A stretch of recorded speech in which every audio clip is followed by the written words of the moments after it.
I used to believe my life was simple. Not perfect, but safe.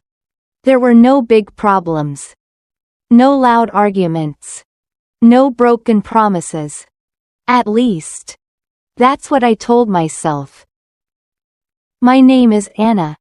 I am 30 years old. I have been married for 4 years. People around me often said, "You're lucky." And for a long time, I believed them.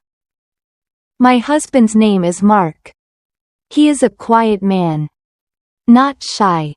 Not weak. Just quiet. He listens carefully.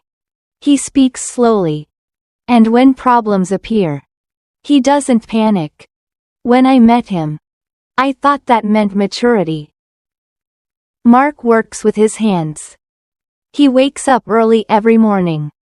Sometimes, before the sun comes up, he prepares silently, puts on his worn jacket, ties his shoes, and leaves the house without waking me. When he comes home at night, his clothes smell of dust. His hands are rough. His body looks tired. But his voice is always the same. Calm. Warm. "How was your day?" he asks. Every evening. I work in an office downtown. The building is modern. Bright lights. Clean floors. I sit at a desk all day. Typing. Reading emails. Joining meetings. People respect my job. They say I have a good career.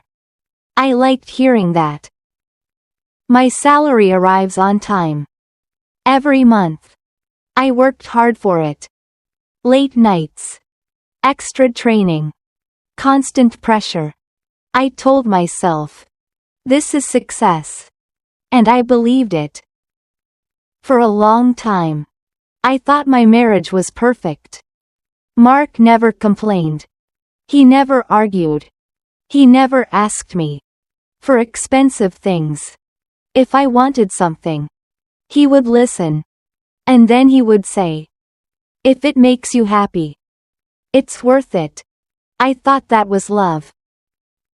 But slowly, something inside me changed. It wasn't sudden. It didn't come with anger. It came quietly.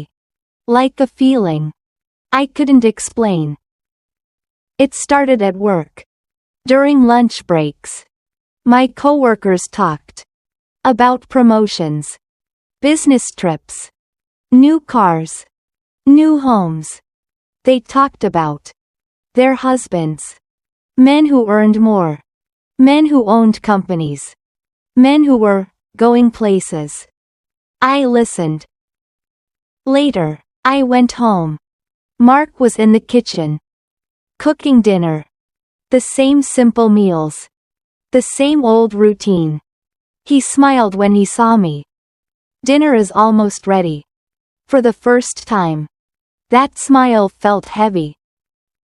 I didn't know why, but something inside me felt uncomfortable. At night, I scrolled through my phone. I saw perfect lives. Beautiful photos.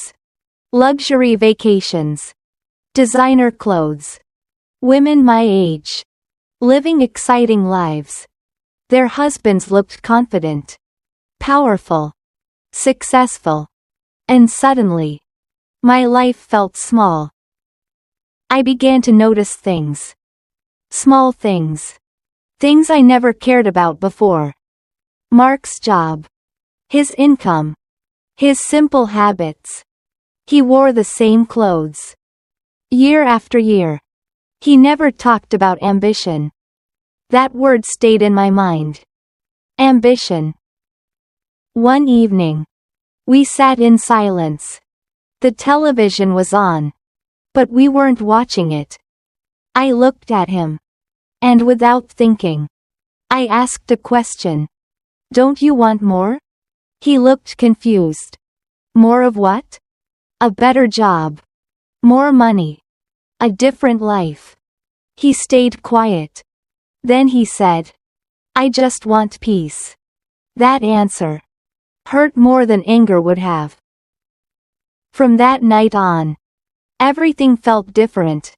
When he came home late, I felt embarrassed. When people asked about him, I avoided details. I stopped talking about us with pride. One night, I went out with coworkers.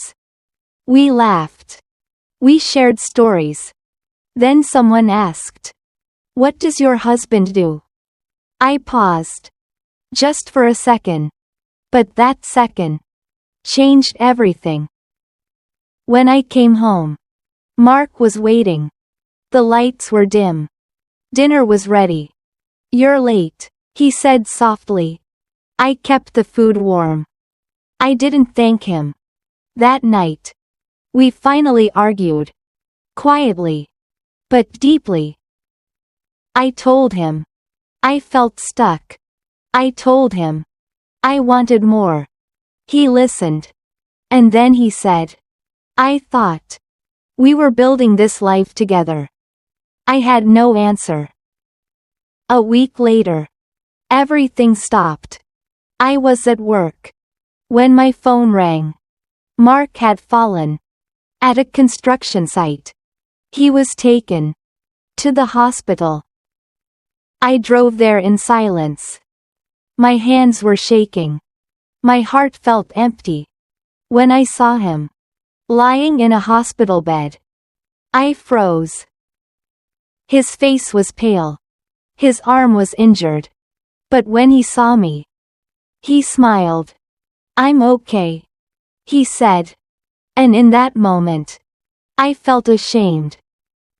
The doctor said his body was exhausted. He needed rest. No long hours. No heavy lifting. That night, I stayed beside him.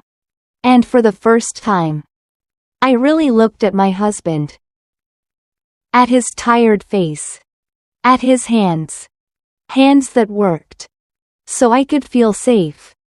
Hands that never complained. Hands that carried our life. Without asking for thanks. During his recovery, I did everything. Shopping. Cleaning. Cooking. Only then did I realize how much he had been doing. One afternoon, I found something.